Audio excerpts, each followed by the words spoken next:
addressing you, but there's no other conversation in between. Yeah. Idea that there's some lorry driver who's delivering a van load of grommets or something to Grimsby, and he's got the sexy lady on the and so he's thinking, my God, when I get to Grimsby, the things I'm going to do to her. Yeah, exactly. What, like she's in Grimsby, kind of luring him there like a siren to the rocks. My mate, a good mate of mine's mum was the voice of the Central Line. So on his way to work, she'd turf him out of bed. He was still living at home at the time. He'd be on his way to work, and his mum would be leading out the names of the stations. That's extraordinary. Yeah. You are so posh that you know the voice of the tube. That's like one step away in my mind as from the voice of God.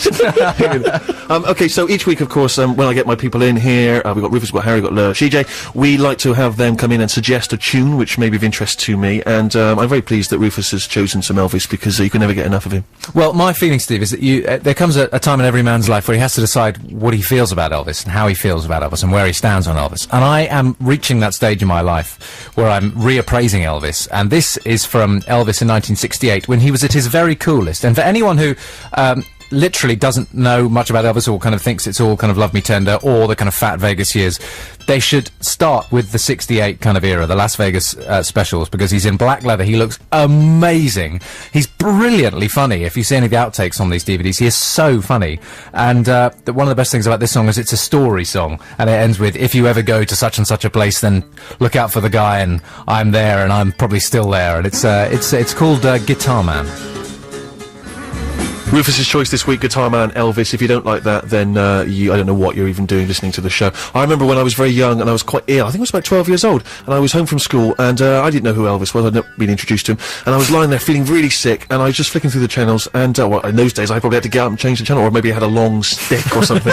and the 68 comeback special was on in the middle of the afternoon. Oh, right. And I just lay there and just watched it, and I was utterly transfixed. You know, even as a sort of young kid, just completely blown away by this person. I've never seen them before, and the idea that he can still rise up through the ages, you know, all these years later, and just kind of charm you, reach through the screen and charm you. He's extraordinary. Yeah, I think there's a real 50 million Elvis fans can't be wrong. There's that, what is the fuss about people like this? And I've never really got it before, but only recently getting into this 68 stuff. He is a mesmeric performer. It's amazing to watch. Are you an Elvis fan? I'm, you know, again, I don't listen to Elvis all the time. Sure. But Suspicious Minds, you know, for me, is one of the greatest songs ever recorded, so I give him some props. Okay, alright, because we've put down patronising, sits on fence, and I'm going to put doesn't mind Suspicious Minds, probably at karaoke night. Okay, now, at the moment, I think it's still on, but the greatest TV show ever made has been back on the screens, The Sopranos, of course, and any Sopranos fans may recognise this next tune. I won't mention when it's played in the show, because if you're perhaps starting from the beginning and watching it on DVD, which I urge every person who's never seen it to do, then this is used when Adriana, one of the main characters, leaves the show, and I don't want to spoil it as I say, but the tune is called Wrapped in My Memory, and it's by Sean Smith. Sean Smith, and a track called Wrapped in My Memory, which is on the end of one of the cracking episodes of The Sopranos. And I was actually thinking of maybe introducing a new feature. We've got songs to seduce women by, and I was thinking maybe tunes to mend a broken heart by, or some such, you know, heartbreak songs. I think there could be a whole other chain, we could go down a whole other road, an avenue, if you like, we could go down. So I might maybe make that the first one, and I've got some Stevie Wonder I'm thinking of next week. Here's the news. Oh, that's frustrating. That's some kind of cleaned up version, where the boys have tidied it up and they've cut out all the swearing themselves. I thought you'd have to spend hours doing that, because he F's and blinds, really does go crazy on that one. That's so frustrating. I have to say though, if you are an NWA fan or a rap fan generally, you've not got that track, then make sure you get hold of the original version, because it is foul-mouthed and brilliant. It's one of those, again, we were talking earlier about how bad language is just amazing when you're feeling angry and aggressive, and I think sometimes hip-hop does use it brilliantly, and I know we shouldn't be advocating it for the kids, but if you're old enough to be buying some explicit lyrics music, then NWA just do it magnificently. Okay, it's the Steve Show, it's BBC Six Music with me, Stephen Merchant. We've got Harry here, Rufus, and our CJ today, Lolita, and she's about to say hello to our listener. Each week, of course, we'd like to get someone on the line to recommend a tune to me, and who do we have on the line? Is he going to speak? Hi. Hey, there he is, it's James. Is it James? It is, yeah. Hello, James. I'm just going to hand you over briefly to our CJ nominee today, who's going to ask you where you're from. Where are you from, James? I'm from Cheshire. I'm in a little village called Helsby. Good one. Helsby. What's that? Helsby. Helsby. Helsby. Helsby. It is C. Hey. And what do you do, James?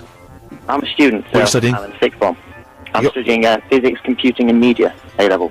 Physics, computing and media. Do you already have thoughts about what you'd like to do as a young professional?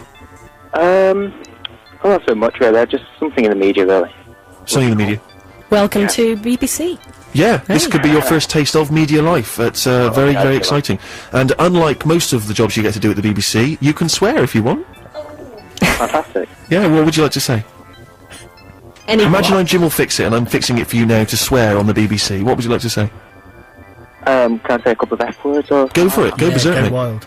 That's a or something. That is beautiful. That was beautiful. Can I revise my favourite swear word? Because That was great, wasn't it? is a great one. Isn't it sort of? Doesn't it feel good to say that though? It does. How come this is okay on the BBC then? Well, because the show is pre-recorded, so it's not live, and we're able to bleep out any foul-mouthed words that we may utter. Well, you say we. Yes, exactly, absolutely right. It's not we, it's Jude, our producer. She has to go through painstakingly editing them all out, and there's something there's a great liberation in doing that. So I'm pleased that you. There was a slight pause before you said it. Do you still live with your parents? Were you looking around to see if they were in the kitchen before you said it? Because I find that I can't swear in front of my parents. Oh, I do live with my parents. I'm 18, so I haven't moved out yet. But do you swear in front of them, or do you find you don't feel it's appropriate? Well, I try not to. But Sure, but I mean, would they object? Would they be stunned that you even knew such potty language? Steve, when your dinner's late, you've got to swear. Exactly, yeah. Okay, so James, what tune have you dug up for us? it's Shipwreck by Hot Club de Paris. Hot Club de Paris. Now, tell me a little about this song, can you, before we play it? Yeah, okay. It's quite a melodic, fast indie song. A lot of time changes. Quite good fun, yeah. That sounds good. All right, let's listen to Hot Club de Paris and the track Shipwreck. We'll come back. We'll give you our verdict after this. Stay there, James. Right. Hot Club de Paris and the track Shipwreck, the choice of our listener James. He's still on the line. James, you still there? I am, mate, yeah. Now, they're quite a new band, aren't they, Hot Club de Paris? Have you seen them live? How did you get in, kind of into their vibe? Liverpool and stuff, and when the album came out, I just picked it up and just kind of really loved it. Now, you're quite young. You're still, as you say, in sixth form. What's the way now that the youth of today are picking up their new music? You know, I'm still relying quite heavily on the free CDs that get given away on magazines.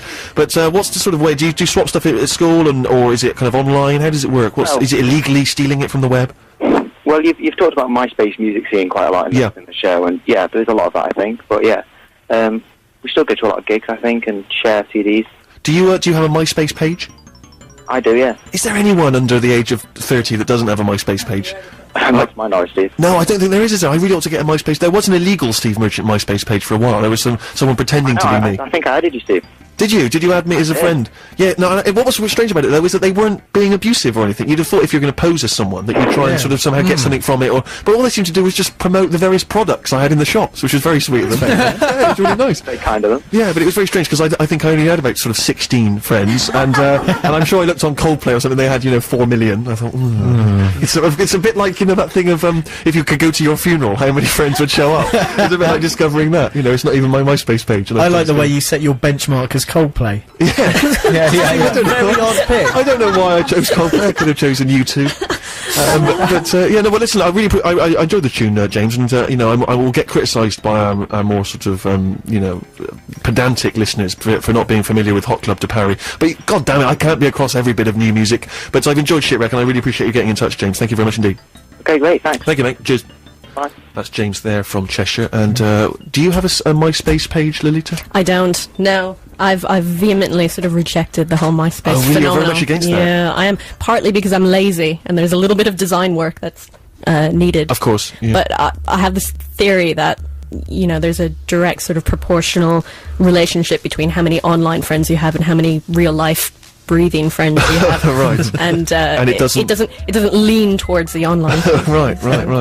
Yeah. Oh, that's probably alienated almost every single person listening to this show, Lolita. Well done. But I am an old cranky. So, yeah, exactly. It's strange to think that already I feel out of touch. I still consider myself quite hip and down with the kids. Facebook is the new MySpace. Apparently, Facebook. Never heard of it. It's MySpace for lazy people.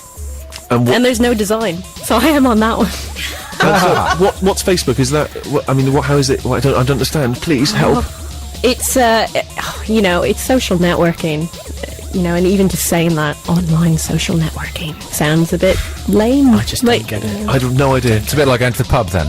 It's on a computer and with no beer. In the virtual world. Sure. Okay. Good. Well, I don't have a MySpace page. I do use the internet. but it's largely for paying bills. That, I think, says a lot about my age. Thank you very much. Each week, of course, I also like to add a tune to our Songs to Seduce Women by CD.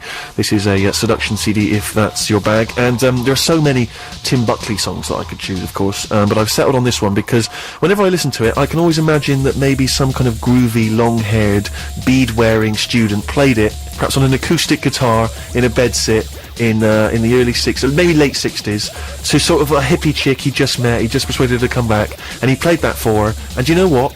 They're still together. Oh. And all these years later, sometimes she says, "Get the guitar out, Dave," and he goes, "Do you know what, I will." And he gets it out and he plays this, and there's a little tear in both their eyes. Alright? That's why I've chosen it. Genuinely, there's no joke, I genuinely think. It's a sweet beautiful. song, Yeah, and I an can image. imagine it being sweetly played on the guitar. Tim Buckley. From his second album, Goodbye and Hello, that's Tim Buckley and Once I Was. It's a Steve Show, BBC Six Music with me, Stephen Merchant. We're approaching our final tune, but we have had with us another SheJ nominee, Lolita. Round of applause, please, for Lolita. She's coming, she didn't have to. And I have been eyeing the whole evening the bag that you have brought with us, Yes. brought with you. What have you got there? Is I'm it, not is it beyond chocolate? buying your love, basically. Perfect. All of That's you. exactly what I'd always hoped a woman would say. And so I brought gifts. Oh, okay, interesting. I Very know. good. While you're getting at the gifts, is Yes. there? I've asked you many questions. Is there a question you would like to ask me? You've got, there's many people who would obviously be deeply excited about being in your position. I imagine. A question you'd like to ask me? off the top of your head? One question. Yeah. What's it like to have all that money? Do you know what? Do you know what though? Do you know what? It's not as much as you think it is, and that's a constant annoyance to me. It really is. You can never have enough money. Just when you think you've got enough, there's always more you need. Does it buy you happiness? No, although it does buy me quite nice shoes.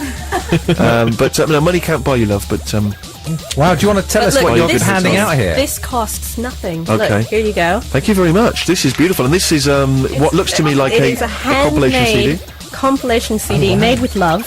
Everyone's unwrapping them now, so I'm feeling quite sort of, 2 CDs. God, you know, two I know, CDs. a double Double album. Yeah. Well, you know. the most exciting thing I've noticed for Harry is that there's some Rocket from the Crypt on. There Oh is. my lord. Fantastic. I thought I'd put on a little something for everyone. don't- And you're all wrapped. Looking at the... Fantastic. I've noticed something there by the Magnetic Fields. That was excellent. Good. It's good. Some Sebado. Love the Sebado. This is excellent. Well, this is. Oh my goodness me! I didn't even notice this side too. As we've got this in. Iron and wine. Oh man. Is this very interesting for those listeners out there? listeners, you talk amongst yourself. Yeah, this is great. We're just going to enjoy this. No, this is very, very thoughtful of you. I really appreciate it. And, Yeah, and cheers. is each compilation hand-tailored to each of us individually, or is it one generic one for all of us? It's a generic one. Forget it. I don't want mine anymore. Okay. I thought I was special. Wait, but I've brought more. Oh, cool. A little styrofoam airplane. These are little model aeroplanes. From days gone by. I've got a Fokker. Yay. You can't believe that. I have actually got one. Well, this is really sweet. It really it does feel like the end of school now, doesn't it? It really Yeah, does, or yeah. Christmas or Right. something. And I apologise Brilliant. to you, the listeners. This must be interminable. We're having a nice time, so sod you. Listen, we have to go. We have to wrap it up because I want to try and get in as much of this David Bowie tune as I can. This is a classic number from his 1976 album Station to Station, and it's a track called Stay. That's all for this week. I thank Harry, I thank Rufus, and SheJ Lolita. Thank you very much indeed. Great work from you. Cheers. Check out the website if you obviously want to contribute a song or anything like that to the show. bbc.co.uk/6music. Stuart McConey is next with the Freak Zone, and we will see you back live in the studio next week. I will be wearing a fez. Thanks for listening.